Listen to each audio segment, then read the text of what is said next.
ಕೈ ಬಿಟ್ಟಿವಿ. ಮತ್ತೆ ಜೆಡಿ ಅವರು ಹೇಳಿದ್ರು ಇವತ್ತು ರಾತ್ರಿಗೆ ಇಲ್ಲ ಬೆಳಿಗ್ಗೆ ನಿಮ್ಮ ಅಕೌಂಟ್ ತುಂಬಾ ದುಡ್ಡು ಬರುತ್ತೆ ಅಂತ ಹೇಳಿದ್ರು. ಯಾವುದು ಬೆಳೆ ವಿಮೆ. ಆದ್ರೆ ನಾವು ಚೆಕ್ ಮಾಡಿದ್ದೆ ಆ ಬ್ಯಾಂಕ್ ಮ್ಯಾನೇಜರ್ ನೋಡಿ ಬಹಳ ಜನ ಗಲಾಟೆ ಮಾಡ್ಬಿಡ್ತಾರೆ, ದುಡ್ಡು ಬಿದ್ದಿದೆ ಅಂತ ಹೇಳಿದ್ದಾರೆ. ಹೀಗಾಗಿ ನಮ್ಗೆ ತಪ್ಪು ಹೇಳ್ತೀರಿ. 15 ದಿವಸ ಆದ್ರೂ ದುಡ್ಡು ಬೀಳಿಲ್ಲ. ಆಮೇಲೆ ಎಲ್ಲಾ ಸಂಘಟನೆಗಳು ಸೇರ್ಕೊಂಡು ಮತ್ತೊಂದು ಸಾರಿ ನಾವು ತಹಸೀಲ್ದಾರ್ ಕಚೇರಿ ಬೀಗ ಹಾಕ್ತೀವಿ ಅಂತ ಹೋರಾಟ ಮಾಡಿದಾಗ ಅದು 26ನೇ ತಾರೀಕು ಮಧ್ಯಾಹ್ನ 2 ಗಂಟೆಯಿಂದ ಪ್ರಾರಂಭ ಆದ ದುಡ್ಡು ಬೀಳೋದಕ್ಕೆ. ಅದು ಹೆಂಗೆ ಒಂದು ಎಕರೆಗೆ ಕೆಲವರಿಗೆ 350 ರೂಪಾಯಿ ಹಾಕಿದ್ದಾರೆ, ಕೆಲವರಿಗೆ 17,000 ಚಿಲ್ಲರೆ ಹಾಕಿದ್ದಾರೆ. ಇದು ಬಹಳ ವ್ಯವಸ್ಥಿತವಾಗಿ ನ್ಯಾಯಯುತವಾಗಿ ಹಾಕಿದಾರ ಇಲ್ಲೋ ಅಂತ ಅವರು ಪರಿಶೀಲನೆ ಮಾಡ್ಕೋಬೇಕು. ನಿಮ್ಮ ಕಂಪನಿಯವರು ಸರ್ಕಾರದ ಗೊತ್ತಿಲ್ಲ ನಮಗೆ. ಅಲ್ಲಿಗೆ ನಮ್ಮ ಎಡಿಸಿ ಅವರು ಬಂದು 2 ಗಂಟೆ ರಸ್ತೆಯಲ್ಲಿ ಕೂತ್ಕೊಂಡಿದ್ವಿ ನಾವು. ನೀರಿಲ್ಲ. ಈ ತಾಲೂಕು ಆಡಳಿತಕ್ಕೆ ಅವಮಾನ. ನಾವು ನೀರು ಕೇಳಿದ್ದೀವಿ ಅಂತಂದ್ರೆ ಅಲ್ಲಿ ಅವಮಾನ ಆಗುತ್ತೆ ನಿಮ್ಗೆ.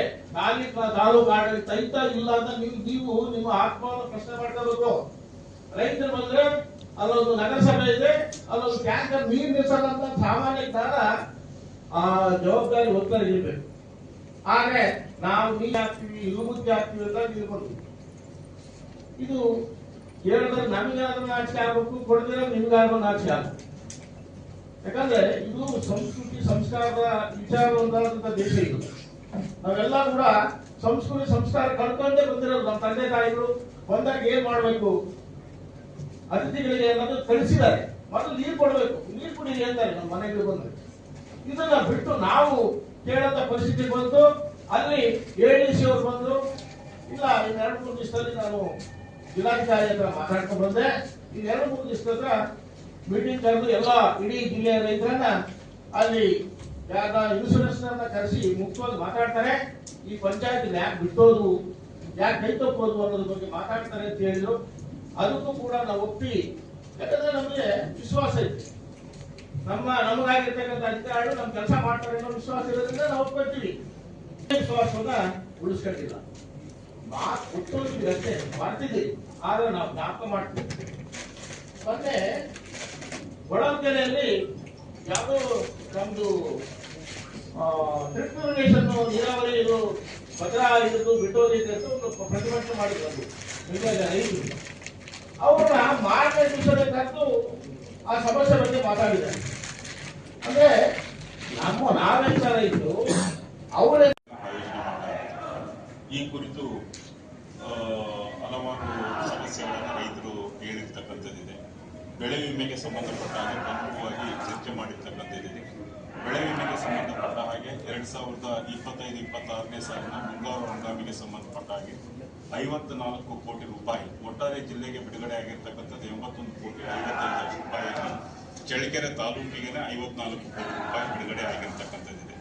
ಈ ಬಿಡುಗಡೆ ಆಗಿರ್ತಕ್ಕಂಥದ್ರಲ್ಲಿ ಒಂದು ಬೆಳೆ ಕಟಾವು ಪ್ರಯೋಗಗಳನ್ನು ಆಧರಿಸಿ 44 ಕೋಟಿ 39 ಲಕ್ಷ ರೂಪಾಯಿ ಬಿಡುಗಡೆ ಆಗಿದೆ. ಹಾಗೆ ಸ್ಥಳೀಯ ಗಂಡಾಂತರ ಘಟಕದಡಿ 6 ಕೋಟಿ 9 ಲಕ್ಷ ರೂಪಾಯಿ ಬಿಡುಗಡೆ ಆಗಿರ್ತಕ್ಕಂಥದ್ದಿದೆ. ಅದಲ್ಲದೆ ಮಧ್ಯಂತರ ಪ್ರತಿಕೂಲಕ್ಕೆ ಸಂಬಂಧಪಟ್ಟ ಹಾಗೆ ಅಂದರೆ ಮಿಡ್ ಸೀಸನ್ ಅಡ್ವರ್ಸಿಟಿ ಅಂತ ಹೇಳ್ತೇವೆ, ಇದಕ್ಕೆ ಸಂಬಂಧಪಟ್ಟಾಗ 3 ಕೋಟಿ 52 ಲಕ್ಷ ರೂಪಾಯಿ ಒಟ್ಟಾರೆ 54 ಕೋಟಿ ರೂಪಾಯಿ ಬಿಡುಗಡೆ ಆಗಿರ್ತಕ್ಕಂಥದ್ದು. ಸೊ ಇದು ಚಳ್ಳಕೆರೆ ತಾಲೂಕಿನ 40 ಗ್ರಾಮ ಪಂಚಾಯಿತಿಗಳಲ್ಲಿ 28 ಗ್ರಾಮ ಪಂಚಾಯಿತಿಗಳಿಗೆ ಈ ಬೆಳೆ ಕಟಾವು ಪ್ರಯೋಗಗಳ ಆಧರಿಸಿ ಬಿಡುಗಡೆ ಆಗಿರ್ತಕ್ಕಂಥದ್ದು. ಇನ್ನು 12 ಪಂಚಾಯಿತಿಗಳಿಗೆ ಬಂದಿಲ್ಲ, ಅದಕ್ಕೂ ಕೊಡಿ ಅಂತ ಹೇಳ್ತಾರೆ. ಆದರೆ ಬೆಳೆ ವಿಮೆ ಗೈಡ್ಲೈನ್ಸ್ ಏನಿದೆ, ಮಾರ್ಗಸೂಚಿ ಅನ್ವಯ ಈ ಥ್ರೆಶೋಲ್ಡ್ ಈಲ್ಡ್ ಅಂತ ನಾವು ಹೇಳ್ತೇವೆ. ಥ್ರೆಶೋಲ್ಡ್ ಈಲ್ಡ್ ಅಂದ್ರೆ ಕಳೆದ 7 ವರ್ಷಗಳಲ್ಲಿ ಅತಿ ಹೆಚ್ಚಿಗೆ ಬಂದಿರತಕ್ಕಂಥ 5 ವರ್ಷಗಳ ಸರಾಸರಿ ಇಳುವರಿ, ಅದನ್ನು ಆಧರಿಸಿ ಈ ಪ್ರಸ್ತುತ ಬಂದಿರತಕ್ಕಂಥ ಇಳುವರಿ ಅವೆರಡನ್ನೂ ಸಹ ಇದನ್ನ ಕಂಪೇರ್ ಮಾಡಿದಾಗ ಪ್ರಸಕ್ತ ಸಾಲಿನ ಇಳುವರಿ ಥ್ರೆಶೋಲ್ಡ್ ಇಳುವರಿಗಿಂತಲೂ ಸಹ ಜಾಸ್ತಿ ಇದ್ದ ಪಕ್ಷದಲ್ಲಿ ಬೆಳೆ ವಿಮೆ ಮಾರ್ಗಸೂಚಿ ಅನ್ವಯ ಬರುವುದಿಲ್ಲ. ಇದನ್ನು ಅವತ್ತು ನಾವು ಸ್ಪಷ್ಟವಾಗಿ ಹೇಳಿರ್ತಕ್ಕಂಥದ್ದಿದೆ. ಇದನ್ನು ಕೊಡಿಸ್ಕೊಡಿ ಅಂತ ಹೇಳ್ತಾರೆ. ಇದು ಕೊಡಿಸ್ಲಿಕ್ಕೆ ಅಲ್ಲ, ಒಂದು ನಿಮಿಷ, ಇದು ಬರುವುದಿಲ್ಲ. ಇದು ಬೆಳೆ ವಿಮೆಗೆ ಸಂಬಂಧಪಟ್ಟ ಹಾಗೆ. ಮತ್ತೊಂದು ಹಿರೇಹಳ್ಳಿ ಗ್ರಾಮ ಪಂಚಾಯತಿನಲ್ಲಿ 77 ರೈತರಿಗೆ ಸ್ಥಳೀಯ ಗಂಡಾಂತರ ಇದಕ್ಕೆ ಸಂಬಂಧಪಟ್ಟ ಹಾಗೆ 44 ಲಕ್ಷ ರೂಪಾಯಿ ಇದನ್ನ ಬಿಡುಗಡೆ ಆಗಿದೆ ಅಂತೇಳಿ ಈ ಕುರಿತು ನಾವು ನಮ್ಮ ತಹಸೀಲ್ದಾರ್ ಅವರ ನೇತೃತ್ವದಲ್ಲಿ ಒಂದು ತಂಡವನ್ನು ರಚನೆ ಮಾಡಿ ಅದನ್ನ ಕ್ಷೇತ್ರ ಎಷ್ಟು ಜನ 77 ಜನರಲ್ಲಿ ಯಾವ ರೀತಿ ಇದೆ ಅಂತಕ್ಕಂಥದ್ದು, ಏನ್ ಬೆಳೆ ಬೆಳೆದಿರ್ತಕ್ಕಂಥದ್ದು, ಆಮೇಲೆ ಬೆಳೆ ಬೆಳೆದಿರ್ತಕ್ಕಂಥದನ್ನ ಖಾತ್ರಿಪಡಿಸ್ಕೊಳ್ತಕ್ಕಂಥದಕ್ಕೆ ಬೆಳೆ ಸಮೀಕ್ಷೆ ಒಂದು ಆ್ಯಪ್ ಇರುತ್ತೆ, ಅಂದ್ರೆ ಕ್ರಾಪ್ ಸರ್ವೆ ಆ್ಯಪ್, ಅದನ್ನು ಸಹ ತುಲನೆ ಮಾಡಿ ಅವ್ರು ಬೆಳೆದಿರ್ತಕ್ಕಂಥದ್ದು ಹೌದು ಅಲ್ಲೋ ಅಂತಕ್ಕಂಥದನ್ನ ಪರಿಶೀಲನೆ ಮಾಡಿರ್ತಕ್ಕಂಥದ್ದಿದೆ. ಹಾಗೆ ಸುಮಾರು ಒಂದು 4 ರಿಂದ 5 ಜನ ರೈತರು ಫ್ಯಾಲೋ ಲ್ಯಾಂಡ್ಸ್ ಅಂದ್ರೆ ಬೀಳು ಭೂಮಿಗೂ ಸಹ ಇದನ್ನ ಪಾವತಿಯಾಗಿರ್ತಕ್ಕಂಥದ್ದನ್ನು ಸಹ ಇದೆ. ಈ ಕುರಿತು ನಾವು ಸ್ಥಳ ಪರಿಶೀಲನೆ ಮಾಡಿ ಹಾಗೆ ಅವ್ರು ಏನೇ ಬಿಡುಗಡೆ ಮಾಡಬೇಕು ಅಂತ ಇದ್ರೂ ಸಹ ನಮ್ಮ ಇದನ್ನ ಜಂಟಿ ಸಮೀಕ್ಷೆ ಆಗ್ಬೇಕಾಗುತ್ತೆ. ಸಂಬಂಧಪಟ್ಟ ಕೃಷಿ, ಕಂದಾಯ, ತೋಟಗಾರಿಕಾ ಇಲಾಖಾಧಿಕಾರಿಗಳು ಒಟ್ಟಿಗೆ ಬೆಳೆ ವಿಮೆ ಕಂಪನಿಯವರು ಅದನ್ನ ಕ್ಷೇತ್ರ ಭೇಟಿಯನ್ನ ಮಾಡಿ ಅದನ್ನ ಪರಿಶೀಲನೆ ಮಾಡಿ ಸರಿ ಇದೆಯೋ ಇಲ್ಲೋ ಅಂತಕ್ಕಂಥದ್ದನ್ನ ಪರಿಶೀಲಿಸಿದ ನಂತರ ಮಾಡಬೇಕಾಗಿದೆ. ಆದರೆ ಇಲ್ಲಿ ಬೆಳೆ ವಿಮಾ ಕಂಪನಿಯವರು ಏಕಪಕ್ಷೀಯವಾಗಿ ಅದನ್ನ ವಿಮೆ ಬಿಡುಗಡೆ ಮಾಡಿರ್ತಕ್ಕಂಥದ್ರಿಂದ ಅವ್ರ ಮೇಲೆ ಕ್ರಮ ತೆಗೆದುಕೊಳ್ಳೋದಕ್ಕೆ ಈಗಾಗಲೇ ಜಿಲ್ಲಾಡಳಿತದ ವತಿಯಿಂದ ನಾವು ಮಾನ್ಯ ಜಿಲ್ಲಾಧಿಕಾರಿಗಳು ಕ್ರಮ ವಹಿಸಿರ್ತಕ್ಕಂಥದ್ದಿದೆ.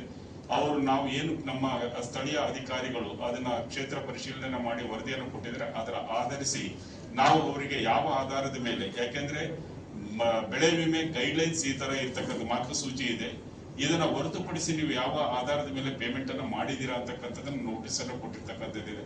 ಅದರ ಮೇಲೆ ಅವ್ರೇನು ಕೊಡ್ತಾರೆ, ನಾವು ಅವ್ರಿಗೆ ಈ ಹಿಂದೆನೂ ಸಹ ಇದೇ ತರ ಪಿ ಮಹದೇವಪುರದಲ್ಲಿ 2022-23 ಸಾಲಿಗೆ ಸಂಬಂಧಪಟ್ಟ ಹಾಗೆ ನಡೆದಿತ್ತು, ಅಲ್ಲಿನೂ ಸಹ 83,10,00,000 ರೂಪಾಯಿ ನಾವು ರಿಕವರಿಯನ್ನ ಮಾಡಿರ್ತಕ್ಕಂಥದ್ದಿದೆ.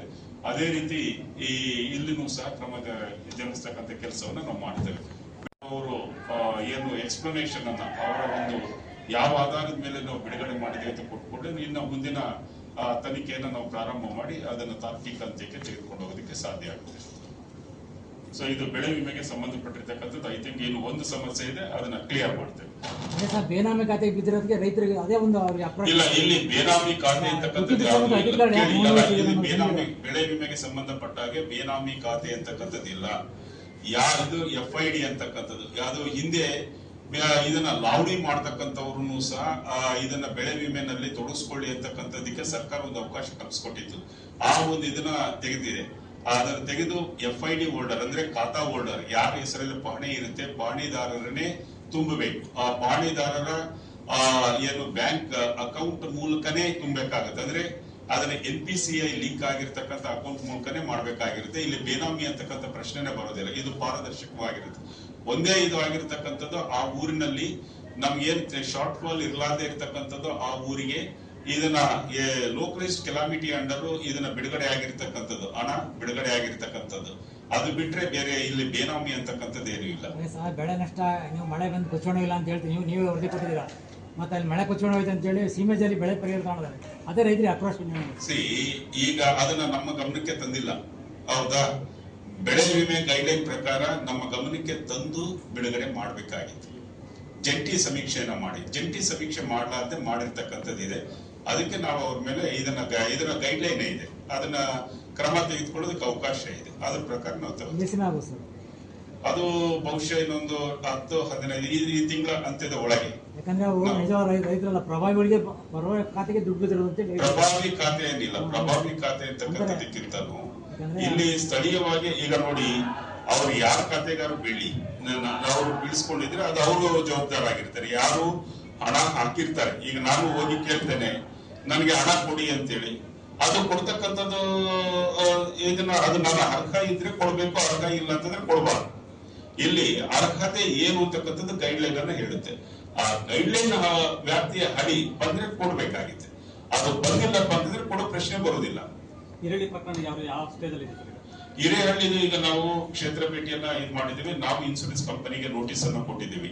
ಅವರು ಯಾವ ಆಧಾರದ ಮೇಲೆ ಕೊಟ್ಟಿದ್ದೀರಾ ಅಂತಕ್ಕಂಥ, ಯಾಕಂದ್ರೆ ನಮ್ಗೆ ಒಂದು 3-4 ನ್ಯೂನತೆಗಳು ಇದೆ.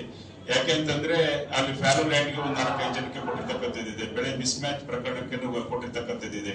ಹಾಗೆ ಬೆಳೆ ಇದನ್ನ ಜಂಟಿ ಸಮೀಕ್ಷೆಯನ್ನ ಮಾಡಲಾರ್ದೇನೆ ಅದನ್ನ ಹಣ ಬಿಡುಗಡೆ ಮಾಡಿರ್ತಕ್ಕಂಥದ್ದಿದೆ. ಇಷ್ಟು ನ್ಯೂನತೆಗಳು ಇರ್ತಕ್ಕಂಥದ್ದಿದೆ. ಸರ್ಕಾರದ ಗೈಡ್ಲೈನ್ ಇದನ್ನೆಲ್ಲ ಸರಿಪಡಿಸ್ಕೊಂಡೇ ಕೊಡಿ ಅಂತ ಇರ್ತಕ್ಕಂಥದ್ದು. ಸರಿಪಡಿಸಲಾರ್ದೇನೆ ಕೊಟ್ಟಿರ್ತಕ್ಕಂಥದ್ದು ಕೊಟ್ಟಂತವ್ರು ತಪ್ಪಾಗುತ್ತೆ. ಅವ್ರು ಕೊಟ್ಟಂತವ್ರು ಅಂದ್ರೆ ಇನ್ಸೂರೆನ್ಸ್ ಕಂಪನಿ ಅವ್ರದ್ದು ತಪ್ಪಾಗುತ್ತೆ. ಇನ್ಸೂರೆನ್ಸ್ ಕಂಪನಿಯವರು ಇಲ್ಲಿ ನೇರ ಹೊಣೆಗಾರರಾಗ್ತಾರೆ. ರೈತರ ಸಭೆಯಿಂದ ಹೊರ ಹೋದ್ರು, ಮುಂದಿನ ನಿರ್ಣಯ ಅಲ್ಲ, ಮುಂದಿನ ನಿರ್ಣಯ ನೋಡಿ. ಈಗ ಅವ್ರು ಹೇಳಿರ್ತಕ್ಕಂಥ 3 ಪ್ರಮುಖ ಇದನ್ನ ಬೆಳೆ ವಿಮೆ ಬಿಡುಗಡೆ ಮಾಡಿ, ಬೆಳೆ ವಿಮೆ 54 ಕೋಟಿ ರೂಪಾಯಿ ಬಿಡುಗಡೆ ಆಗಿರ್ತಕ್ಕಂಥದ್ದಿದೆ. 54 ಕೋಟಿ ರೂಪಾಯಿ ಬಿಡುಗಡೆ ಆಗಿದೆ. ಇನ್ನು 12 ಪಂಚಾಯಿತಿಗೆ ಬಿಡುಗಡೆ ಮಾಡಿ ಅಂತ 12 ಪಂಚಾಯಿತಿಗೆ ಬೆಳೆ ವಿಮಾ ಗೈಡ್ ಲೈನ್ಸ್ ಪ್ರಕಾರ ಬರೋದಿಲ್ಲ. ಇನ್ನ ಒಂದು ಅಲ್ಲಿ ಇದನ್ನ ಸ್ಥಳೀಯ ಗಂಡಾಂತರದಡಿ ಅವ್ರಿಗೆ ಅರ್ಹತೆ ಇರ್ಲಾರ್ದೇನೋ ಇದ್ದು ಮಾಡಿರ್ತಕ್ಕಂಥದ್ದು ಅದು ಪರಿಶೀಲನೆ ಮಾಡಿ ಅಂತ ಅದು ಪರಿಶೀಲನೆ ನಾವು ಮಾಡಿದೀವಿ. ಇನ್ನ ಅವ್ರ ಮೇಲೆ ಇದನ್ನ ಕ್ರಮ ತೆಗೆದುಕೊಳ್ಳೋದಕ್ಕೆ ನಮ್ಗೊಂದು 10-15 ದಿನ ಬೇಕಾಗುತ್ತೆ. ಅಧಿಕಾರಿಗಳಿಂದ ರೈತರಿಗೆ ಮೋಸ ಅನ್ಯಾಯ ಒಳಗಾಗಿದೆ. ಇದನ್ನು ಎಲ್ಲದನ್ನು ಪರಿಶೀಲನೆ ಮಾಡಿದ ಮೇಲೆ ನಾವು ಮತ್ತೆ ಜಿಲ್ಲಾ ಆಡಳಿತ ತಾಲೂಕು ಆಡಳಿತಕ್ಕೆ ಪ್ರವೇಶ ಮಾಡ್ತೀವಿ. ಅಲ್ಲಿವರೆಗೂ ಮಾಡಲ್ಲ. ಈಗ ಅವ್ರೇನು ಹೇಳಿದ್ದಾರೆ ಅಂದರೆ ನಾವು ನಮ್ಮಿಂದ ಅವರಿಂದ ನಾವಲ್ಲ, ನಮ್ಮಿಂದ ಅವರು. ಅದರಿಂದ ನಮ್ಮ ನಿರ್ಧಾರಗಳನ್ನು ನಾವು ಮಾಡಿದಾಗ ನಾವು ಕರೆದಾಗ ಅವರು ಬರಬೇಕು, ನಾವು ಹೇಳಿದ ಕೆಲಸ ಮಾಡಬೇಕು. ಅಲ್ಲಿವರೆಗೂ ನಮ್ಮ ಹೋರಾಟ ಚಳುವಳಿ ನಿಲ್ಲೋದಿಲ್ಲ. ನಮ್ಮ ಸಭೆಗಳಿಗೆ ಕರೆದಾಗ ಬಂದಾಗ ಮಾತ್ರ ನಮ್ಮ ಅಹವಾಲುಗಳು ಏನು ಇವತ್ತು ಕೊಟ್ಟಿದ್ದೀವಿ ಅವಕ್ಕೆ ಏನೆಲ್ಲ ಪರಿಹಾರಗಳನ್ನು ಹುಡುಕೊಂಡು ಬಂದಿದ್ದೀವಿ, ಬರೀ ಮಾತಾಡೋಣ ಅಂದಾಗ ಮಾತ್ರ ನಾವು ಅಲ್ಲಿಗೆ ಹೋಗ್ತೀವಿ. ಅಲ್ಲಿವರೆಗೂ ನಾವು ಹೊರಗಡೆ ಇರ್ತೀವಿ. ಅದಕ್ಕೋಸ್ಕರ ಇವತ್ತು ಏನು ಸರ್ವಜ್ಞರು ಕೂಡ ಒಂದು ಮಾತು ಹೇಳಿದ್ದಾರೆ, ಒಕ್ಕಲಿಗೆ ಇಲ್ಲದ ಊರು, ಮಕ್ಕಳಿಲ್ಲದ ಮನೆ, ಲೆಕ್ಕವಿಲ್ಲದ ಬಿಹಾರ, ಇವು 3 ಇಲ್ಲದ ಊರು ದುಃಖಕ್ಕೆ ಮೂಲವಯ್ಯ ಅಂತ ಸರ್ವಜ್ಞರು ಕೂಡ ಹೇಳಿದ್ದಾರೆ. ಇವು 3 ಇಲ್ಲದ ಜಾಗದಲ್ಲಿ ಲಕ್ಷ್ಮಿ ಇರೋದಿಲ್ಲ, ಸರಸ್ವತಿನೂ ಇರೋದಿಲ್ಲ. ಅವರು ಇಬ್ಬರು ಇಲ್ಲ ಅಂತಂದರೆ ಯಾವ ಅಭಿವೃದ್ಧಿಗಳು ಮಾಡೋಕ್ಕೆ ಸಾಧ್ಯವಾಗ್ತಾ ಇಲ್ಲ. ಇದನ್ನು ಈ ನಮ್ಮ ಅಧಿಕಾರಿಗಳು, ರಾಜ್ಯ ಸರ್ಕಾರವು ಕೂಡ ತಿರಸ್ಕಾರ ಮಾಡುತ್ತೆ. ನಾವು ಕೂಡ ಇವತ್ತು ಇಡೀ ರಾಜ್ಯಾದ್ಯಂತ ರೈತರ ಚಳವಳಿಗಳು ನಡೀತದವೆ. ಸರ್ಕಾರಕ್ಕೂ ಬಹಿಷ್ಕಾರ ಆಗ್ತೀವಿ, ಜಿಲ್ಲಾಧಿಕಾರಿಗಳಿಗೂ ಬಹಿಷ್ಕಾರ ಆಗ್ತೀವಿ.